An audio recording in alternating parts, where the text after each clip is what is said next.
at Pier 17. That great laugh courtesy of the Super Bowl champion Chris Canty. Jay and Keyshawn are getting some well-deserved time off. We'll see them back soon enough, but it's an NFL Monday, so who better to have than a Super Bowl champion? Of course, Key was one. We'll swap out one on offense for one on D. So here we go. The Jets get that win. Mike Greenberg, our resident Jet fan, he'll be here at 7:15 a.m. Eastern to tell you what it means. Was a win actually a loss when you regard draft consideration, with the Jags now moving in to the top spot?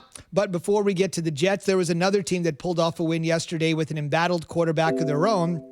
And that, of course, is the Chicago Bears, in far better shape to obviously make the playoffs than the Jets would ever be this season. Remember, they were a 3-0 team out of the gate, and the Jets are now a 1-13 team.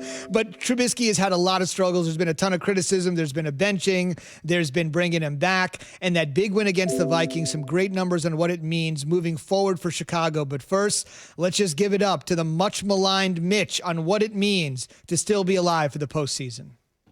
We're excited. I mean, this is what you play for. You play for an opportunity to get into the playoffs, and we had a bad streak going there, but we knew if we stuck together and battled as a family and just kept leaning on each other, that we can make a run. And we put ourselves in a position to do so. But at the end of the day, it comes down to being focused one day and one game at a time. And we got to enjoy this today, but then also go back to work next week. But the guys in the locker room are excited. There's really good camaraderie right now. Just an intensity and focus that I like to see, and we're in a good spot, and we just got to keep that going. So they are in a good spot. I want to mention, Chris, this is the one thing more than anything, and obviously this was a huge game between 6 and 7 teams, and essentially Minnesota's playoff hopes have totally evaporated with that loss. Chicago is right in there battling it out there with Arizona at the bottom of the playoff picture. In the NFC, they will play the Jacksonville Jaguars next week, so a chance to continue to build for a Jags team that obviously won week 1, has not won since then. Think about that for a second. But the thing I really liked about the Bears yesterday, anecdotally, every time Minnesota fought back, the Bears had an offensive drive to counter them. And that's something I haven't seen all season long. Montgomery was absolutely great. And for a young, struggling quarterback to have Montgomery play the way he did yesterday, $146 on the ground. But what I really enjoyed, Matt Nagy now 5-1 against the Vikings, not often mentioned. Minnesota kept fighting back, credit to them. But every time they did, the Bears struggling offense answered the bell almost every single time. No, I mean, the Chicago Bears beat the Minnesota Vikings at their own game. They controlled time of possession by being able to run the football. They had 42 rushes for 200 yards. So, I mean, that's the story of the game. That's the formula that the Minnesota Vikings try to employ with Dalvin Cook, being able to control the clock and play good defense.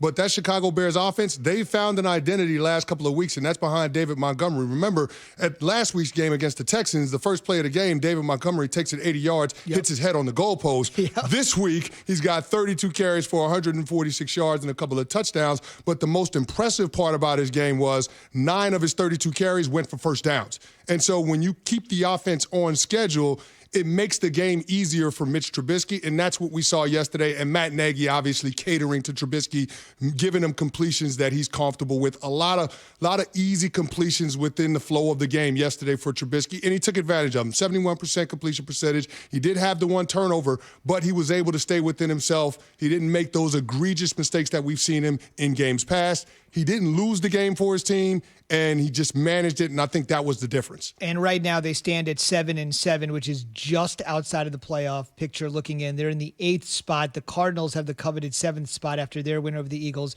at 8-6. So the Bears are one game back. But as I mentioned, they're taking on, I mean, I guess all season long we had to say that the Jets were the worst team in the league. Maybe right now that distinction belongs to Jacksonville. And for the Bears, perfect timing. That's exactly where they're going. 2 wins in a row. Obviously, the quality of competition is what it is. A struggling Texans team, Minnesota yesterday. But remember, right before that 2-game winning streak, they had lost to the Lions. So you just don't know what you're getting from this Bears team. And that was because of Trubisky's turnover at the end of that game. Correct. Yeah. And now they come back, and you could put both of those wins largely to an extent on his shoulders. They get Jacksonville on the road. Nothing's a gimme. And then January 3rd, gigantic game because you have to wait to see exactly if the Saints can kind of put a little pressure on the Packers. Bears-Packers to end the regular season. A handful of weeks ago, people were like, I mean, yeah, it's a great rivalry game, but that's all it's going to mean. There could be some significance for both teams at the top and bottom of the NFC playoff picture in Week 17. Hey, no doubt. The Green Bay Packers still could be playing for that number one seed. The question is, if they do have the number one seed and that game does mean something for Chicago in terms of getting in, if you're Matt LaFleur, do you play your starters and you keep a division rival out? That will be an interesting scenario to see how that played out. No doubt. Let's talk about the Jets a little bit here in just a moment. But first, speaking of the Packers, you're in a situation where they win. They're in the top spot in the NFC. They took on a really struggling Carolina team. You know, I see all these writers talk about Carolina. Matt Rule is building. I don't see it, man. I think their defense is terrible. You know, he signed a $60 million deal before ever putting on the headset in an NFL game. And I get it. It's a long-term play. They have a new aggressive owner, David Tepper, that's willing to spend money. But all these writers that I respect, all these voices I hear on ESPN and beyond, oh, it's a long-term play for Carolina. I don't know if they got the right quarterback, and they certainly don't have the right defense. What's interesting is Aaron Rodgers, despite the win and the fact that next Sunday night, they're going to take on the team with, I think, the worst defense in the NFL, the Tennessee Titans. And we know what Aaron is like when he's on fire. That offense against that defense on Sunday Night Football, off a win with easy pickings coming, you would think, at least on the offensive side for Green Bay, and Rodgers is not happy. You know, it is frustrating, but we're 11-3. We won the game. That's a good problem to have. We just know that type of football in the second half, not going to get it done in the playoffs. That's where we're going. That's the trajectory that we're on. We're going to at least host a home playoff game. We win these next two, we're going to be the one seed. So we need to play better these next 2 weeks. Off a win. By the way, that's off a win. You just hear it in his voice. No, he's frustrated because the offense wasn't as productive as you've seen them. I think they got a little comfortable. They took their foot off the gas because they got out to a 3-possession lead early in that game, and then the Carolina Panthers clawed their way back in. But they've got to find a way to be able to throw that knockout punch. You're going to have to do that when you get into postseason play, and I think that's what Aaron Rodgers is frustrated about. You can't forget how they were ousted out of the playoffs last year. They went out to San Francisco, and that game wasn't even close. I think Jimmy Garoppolo threw a total of 8 passes. So, I mean, if you're the Green Bay Packers, especially on the offensive side of the ball, because that is the identity of the team, you got to figure out how to knock teams out of those games. They didn't do that with the Carolina Panthers. A team from a talent perspective is inferior to them, and that's got to be frustrating for a quarterback that's playing at an MVP level. That's fair enough. And we should also mention on the flip side of that, you're right. That was a 13-win team that got housed by the Niners. But in 2 years under Matt LaFleur, and everybody said, watch out for the dynamic between LaFleur and Rodgers. There's some friction. There's something going on.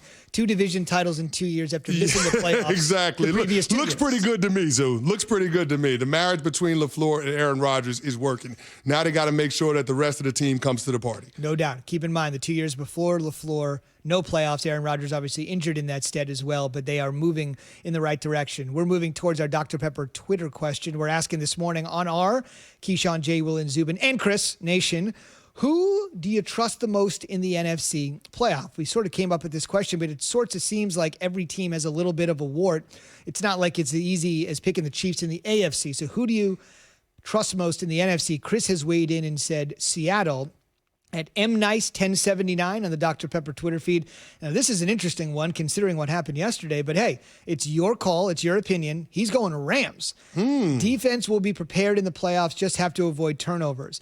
At hustle_God said, quote, Seattle, he's there with Chris, quote, Seattle, defense is bend but don't break, and Russ is Russ. I would even go a level higher than bend but don't break. I think they're playing pretty good defense, and Russ is indeed is Russ. And Chris at PatNice56 said Green Bay in the playoffs because they will be home. They get stomped in the Super Bowl by whoever they play. So he's, I think, thinking a Aaron Rodgers, Patrick Mahomes Super Bowl might be back-to-back for KC. But what's interesting is about the home, because it's not home field advantage by having the Lambeau Leap and all those folks there.